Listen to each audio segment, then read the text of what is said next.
শেষ মুহূর্তে ডিভোর্স আটকে ঝিলের স্মৃতিতে সিঁদুর পরিয়ে দিল সাক্ষ্য। হ্যাঁ বন্ধুরা, আমরা এমনটাই দেখতে পাবো ভোলে বাবা পার করেগা ধারাবাহিকের আগামী পর্বগুলোতে। সাক্ষ্য নিজের হাতে ঝিলের অপারেশন করে ঝিলকে মৃত্যুর মুখ থেকে ফিরিয়ে আনে। ঝিল অভিমান করে সাক্ষ্যর বাড়িতে না গিয়ে বস্তিতে নিজের বাড়িতে মায়ের কাছে যায়।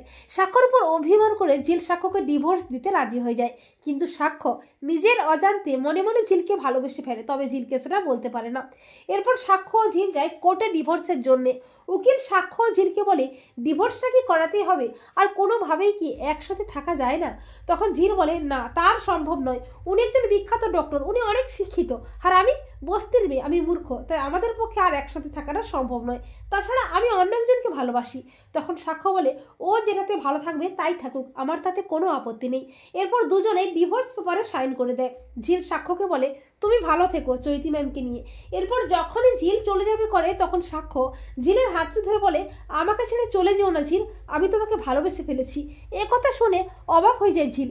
সাক্ষ্য বলে ঝিল, তুমি কি এতদিনেও বুঝতে পারলে না যে আমি তোমাকে ভালোবেসে ফেলেছি? ঝিল বলে তার হয় না, আমরা দুজনেই ডিভোর্স পেপারে সাইন করে দিয়েছি, তাই কোন অধিকারে তুমি আমাকে আটকে রাখবে শুনি? তখন সাক্ষ্য ঝিলের স্মৃতিতে সিঁদুর পরিয়ে দেয় বলে আমার স্ত্রীর অধিকারে। আর ঠিক তখনই চৈতিও চলে আসে। এই দৃশ্য দেখে চৈতির থোঁতা মুখটা একেবারে ভোতা হয়ে যায়। তো বন্ধুরা, তোমরাও এটাই চাও তো যে শেষ মুহূর্তে ডিভোর্স আটকে ঝিলের স্মৃতিতে যেন সিঁদুর পরিয়ে দেয় সাক্ষ্য?